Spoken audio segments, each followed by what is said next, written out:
Hi,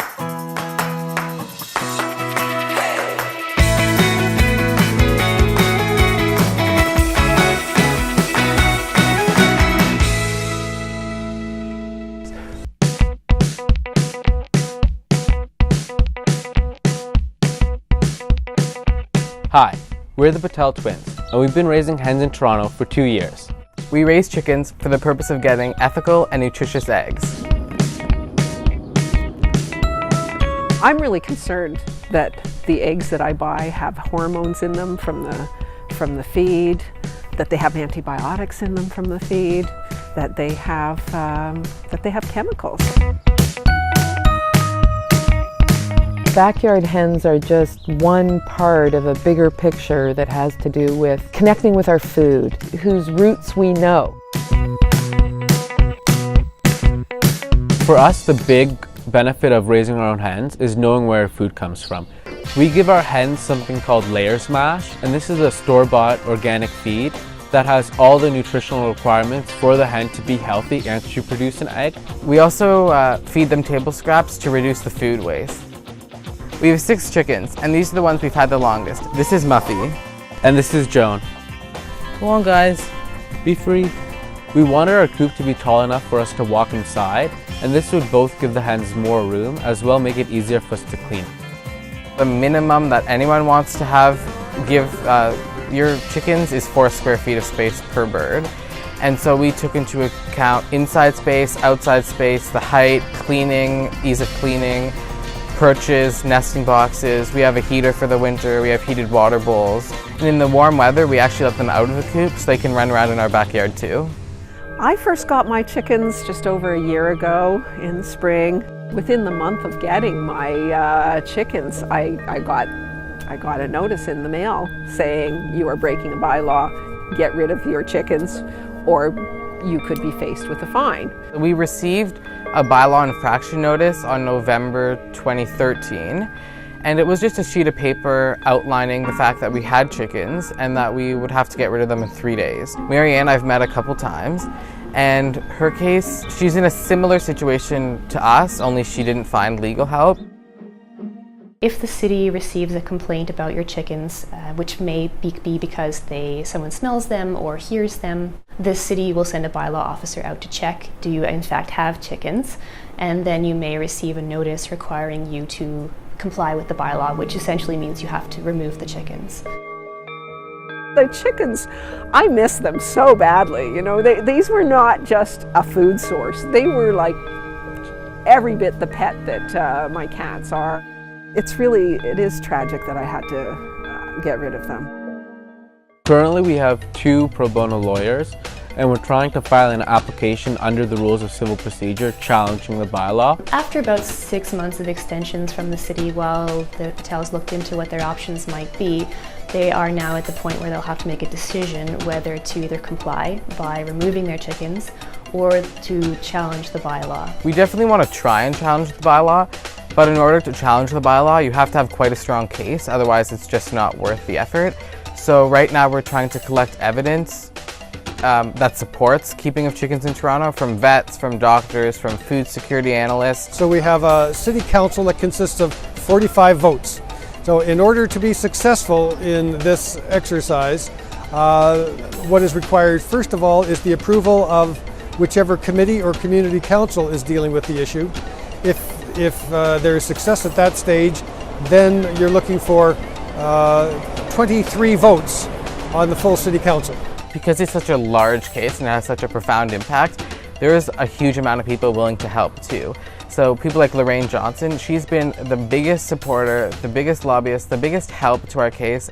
It mystifies me why it's such a lightning rod. I mean, come on, these are hens. These are quiet, small, sweet, lovely creatures that some people want to have as pets with benefits. People say, oh, if you want hens, move to the country. And my attitude is, well, why do we have to banish certain aspects of, basic needs like food to the country? Why can't we build that into our cities and make our cities places of production as well? My understanding of when it became prohibited to raise chickens in Toronto was in about the 1980s. Opposition to allowing chickens in urban Toronto began in the 1970s when there were still markets in Kensington Market that sold live chickens, and people were concerned about how the chickens were being kept and cared for. Our role is to protect the animals, and we believe that although there may be a number of animals that are well cared for, and maybe even kept for their lifetime, that's a possibility. The vast majority of people are not going to do that. The vast majority of people are going to have those chickens for 18 months. Most of them are going to be bought from the big factory operators that breed and produce these animals. And they're going to be discarded at the end of their very short laying lives, just as we do all the other hens in laying barns. It's no different, it's just that they're in your backyard. I think it's complex, the issues around animal welfare and hens. So I appreciate the concerns of people who say, well, if we pass the bylaw, if we allow hens, how can we make sure that hens aren't abused in the city or have horrible lives?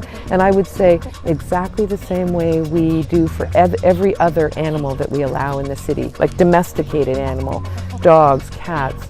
We have a system set up for the best possible chance of making sure that that they have good lives and that they're not abused. And I think we should be doing the same thing with hens. In January of 2012, City Councillor Joe Mihevc, in association with Councillor McMahon, approached the Municipal Licensing and Standards Committee to change the bylaw prohibiting hens. And at that point, we've had our hens for 2 months. Why should the councillors vote yes to the report? Because saying yes to the report does not mean that you're committed to vote yes later on. There are no consequences to voting yes, and the report's already done, so why not? I can tell you that the most common misconception that's out there is that roosters are needed for chickens to produce eggs. I don't intend to make fun of anyone who has that belief, because actually until 3 years ago I thought so too. It's just an example of just one of the myths that's out there, and that an informed staff report with research could actually help address. Almost all of the deputations were in favor. Every backyard hen means there's one fewer battery-raised industrial hen. But the committee voted unanimously against even gathering information. It was so disappointing and so revealing, I think. The politicians didn't want to go near it. When you're involved in keeping chickens, that means you're keeping chicken feed, that means you're attracting other members of the animal kingdom to join in, and that means that you want to take measures to control that.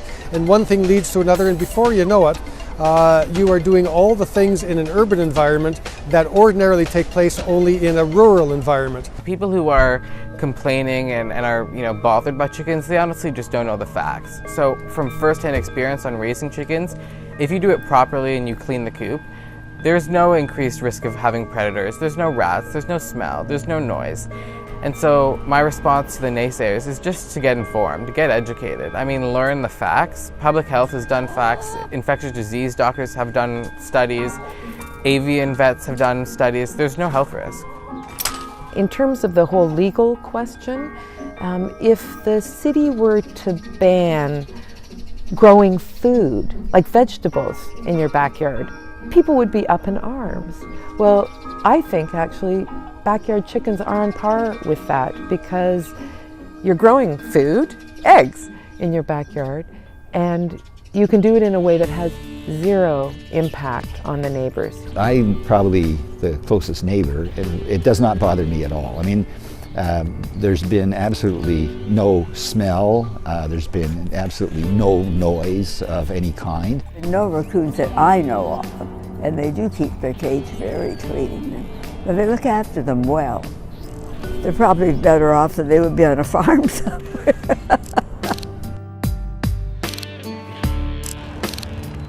Surprise! Surprise! Oh! This is for you, Mom. It's wonderful getting fresh eggs. That's one of the bonuses delivered to your door. I'm really proud of them.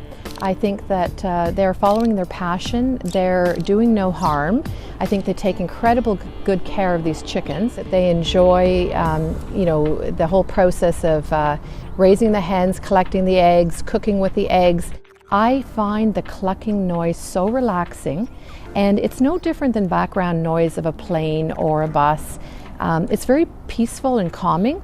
Toronto, I think in many ways, is very progressive in terms of food policy and community gardening and all sorts of related things. But when it comes to backyard hens, in Toronto we're very far behind.